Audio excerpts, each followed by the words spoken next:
The setting is the Egyptian desert, vast and silent in the year 1902. British archaeologists led by John Garstang advanced over the hot sand of Nuarat, a modest village just a few kilometers from the ancient necropolis of Beni Hassan, when they encountered something that seemed ordinary at first glance, a sealed clay pot, buried under layers of sand and stone. But upon opening that vessel, they found no gold, golden masks, or treasures destined for pharaohs. Inside was the skeleton of a man, curled in a fetal position, as if his bones still held the memory of a deep sleep that had lasted millennia. He was not a king, not a noble, not embalmed or wrapped in sacred cloth. He was just a common man, a farmer or craftsman, someone anonymous to his era. But ironically, this simple body would become one of the most important discoveries of all time, because from it would be extracted the oldest and most complete DNA ever sequenced from an Egyptian. For decades, scientists dreamed of unraveling the genetics of ancient Egypt's inhabitants, but they always failed.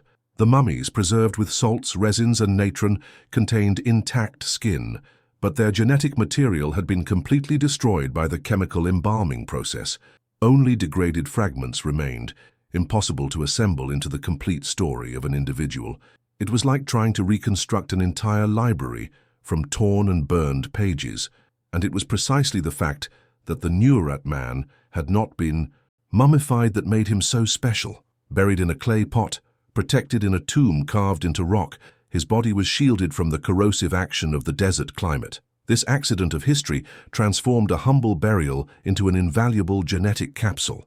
The man lived between 2855 and 2570 BC, a period when pyramids rose on the horizon and Egypt consolidated its splendor as a civilization. While the Great Pyramid of Khufu emerged imposingly on the banks of the Nile, this anonymous individual walked on the same sand, drank from the same water, cultivated wheat and barley, fed on fish from the river, and worked under the scorching sun. He had no awareness that he would be part of a discovery that would rewrite the history of his people thousands of years later. The team of scientists from the universities of Liverpool and Aberdeen analyzed material extracted from the cement of one of his teeth, a hard and resistant tissue, perfect for storing biological information. There, preserved, was the genetic heritage of this Egyptian. The complete sequencing was performed, and for the first time specialists could trace a detailed map of who he really was, not just as an individual, but as a link in a lineage that would help explain the formation of an entire civilization. The results were impressive. More than 77% of his ancestry came from Neolithic peoples of North Africa, farmers who millennia ago domesticated the Nile and learned to control its floods, cultivating wheat and barley on the fertile banks of the river. This was the original blood that shaped the heart of ancient Egypt, the first to transform arid land into productive fields. But something unexpected emerged. About 22% of his DNA originated in ancient Mesopotamia, the Fertile Crescent region, present-day Iraq, Iran, and parts of Syria. In other words, part of this man's genetic heritage had crossed deserts and borders long before he was born, connecting two of the greatest civilizations of antiquity. And besides that, a small fragment of his lineage pointed to the Levant, the region corresponding to present-day Lebanon, Jordan, and Syria. This discovery proved that Egypt was never an isolated culture, closed in on itself. On the contrary, from the beginning it was a meeting point between peoples, ideas, and knowledge. The Mesopotamian and Levantine blood present in this man demonstrated that Egyptian civilization was formed not only from local genius, but also from a network of cultural and genetic exchanges that crossed continents. And this forever changed how we view the birth of this monumental society. The researchers also analyzed the direct lineages. Through the maternal line, his mitochondrial DNA belonged to haplogroup N1A1B2, common in North Africa and the Middle East. Through the paternal line, he carried haplogroup E1B1B, equally widespread in the region. But these two direct lineages didn't tell the whole story. The true mosaic was in his autosomal DNA, which gathers fragments from all ancestors, revealing that there was much more mixture in his origins than appeared at first glance. And if the genetic map surprised, his material life also revealed valuable details. The analysis of isotopes present in his teeth confirmed that he had grown up in the Nile Valley, drinking from the same water that nourished the fertile land, and living in the same dry climate that shaped generations of Egyptians. His skeleton showed he was a man of short stature, between 1.57 and 160 meters, but who achieved rare longevity for his time. He probably lived to 64 years old, something comparable to reaching 80 years old today. His bones, however, bore the marks of incessant effort. The spine showed severe signs of arthritis, the joints were worn, the feet showed damage from repetitive stress. The muscles left marks on bones that indicated repetitive movements of extended arms and weight carrying. Everything pointed to a life of hard work, perhaps as a potter, shaping ceramics on slow clay wheels, an essential craft for daily life and possibly even for the monumental works of the era. This simple man, who would never have his name remembered, involuntarily became one of the strongest voices of ancient Egypt. His genetics reveal that the foundation of that civilization was built not only with stones, but also with encounters, exchanges, and migrations. And this discovery opens a new window to understand how Egypt connected to the world around it, long before writing recorded such connections, and before continuing to reveal the secrets that this DNA preserved for 4,500 years still holds. Take a moment to leave your like, subscribe to the channel, and activate notifications. This helps us bring more and more content that reveals the true history of ancient civilizations and keeps you always ahead, discovering mysteries that most have never heard of. Deepening the analysis, scientists realized that this man's life was recorded in every fracture, in every bone wear, in every mark engraved by incessant work. The vertebrae showed deformations caused by decades of repetitive effort, as if his body had been molded by the same pottery wheel he probably turned every day. The shoulder and knee joints were taken by arthritis, and even the sole of the foot denounced the weight he carried. It was as if his biography had been written in his bones, a silent testimony of a man who sustained his community with his calloused hands and physical strength. This detail transformed his story into something even more fascinating. He was not just a biological vestige, but a living portrait of thousands of anonymous workers who erected with sweat and pain the material foundation of one of the most imposing civilizations on the planet. The isotopic analysis of his teeth also revealed clues about his diet. Mixing animal protein, Nile fish, and cereals like wheat and barley, his diet reflected not only the customs of the time but also the agricultural ingenuity of the first Egyptians, who learned to domesticate the river and fertilize their fields with rudimentary fertilization techniques. The chemical composition of his bones was clear proof that he had roots deeply planted in the Nile Valley, confirming that despite carrying signs of Mesopotamia and the Levant in his DNA, he was born and raised in the heart of Egypt.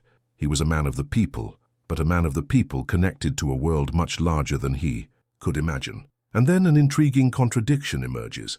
Despite living a life of hard work, he was not buried in a banal manner. His body was placed in a large ceramic vessel and deposited in a tomb carved into rock, facing the river that was considered the sacred artery of Egypt.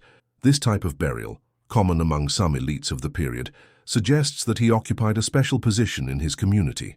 He was not a pharaoh, not a priest, but neither was he treated as someone irrelevant.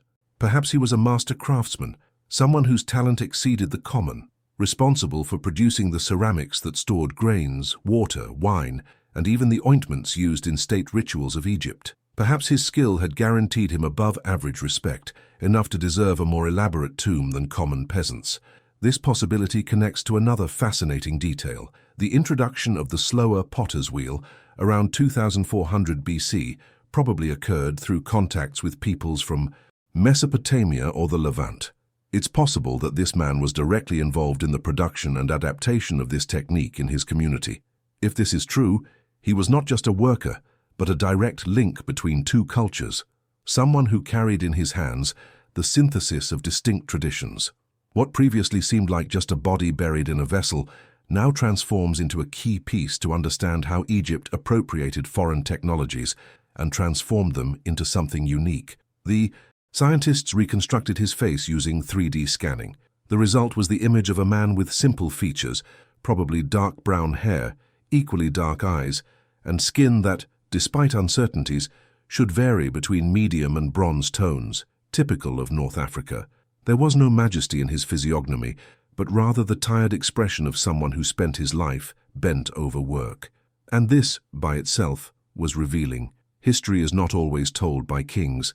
Often, the true builders of civilization are the anonymous ones, and this man became living proof of that. From a genetic point of view, his existence confirmed something archaeologists already suspected. Egypt was always a territory of crossroads. Since 6000 BC, there were already commercial exchanges with Mesopotamia, from where came not only products, but also domesticated plants, animals, and agricultural techniques. Now, for the first time, there was also biological confirmation that peoples not only exchanged goods, but also shared blood ties. This DNA preserved for 4.5 millennia was proof that Egypt was never isolated, but always part of a broader web that connected the Middle East, Africa, and the Mediterranean. But there was more: his longevity. Living to approximately 64 years at that time was extremely rare. It was as if he had beaten cruel statistics, since many died before 40. This fact alone already indicated that he was not just anyone. Perhaps he had access to better resources, perhaps he was respected and protected by the community, or perhaps he was simply resistant, surviving where so many succumbed. But the way he was buried suggests that his life did not end in anonymity. On the contrary, it was marked by a farewell that carried symbols of honor and respect. What his body tells, therefore, goes far beyond medical information.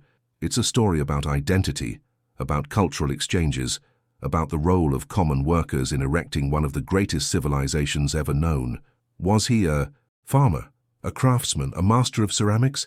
We may never know for certain, but what we do know is that in his bones, in his genetics, and in his burial is engraved one of the most compelling proofs that Egypt was built by diverse hands and by connected peoples. This discovery opened a new horizon for science. For the first time, archaeologists and geneticists proved that it's possible to recover complete genomes from ancient Egyptians. This means that new stories are still hidden in the sand, awaiting to be told. With each preserved skeleton, each tooth found, there's the possibility of illuminating secrets from thousands of years ago. Perhaps in the future, it will be possible to map the movement of peoples with a precision we can only imagine today. The Nuerat man was just the first step, and that's why this find doesn't belong only to Egypt, but to all humanity. Because understanding the roots of this civilization is also understanding the roots of all of us, since Egypt directly or indirectly influenced the world we live in today. And if you've made it this far, enjoyed this journey through time, and want to continue discovering stories that have been hidden for millennia, subscribe to the channel now, activate notifications, and leave your comment saying what impressed you most. The fact that he lived so long, the detail of his Mesopotamian origin, or the special way he was buried. Your opinion is the fuel that motivates us to bring more secrets of antiquity revealed firsthand.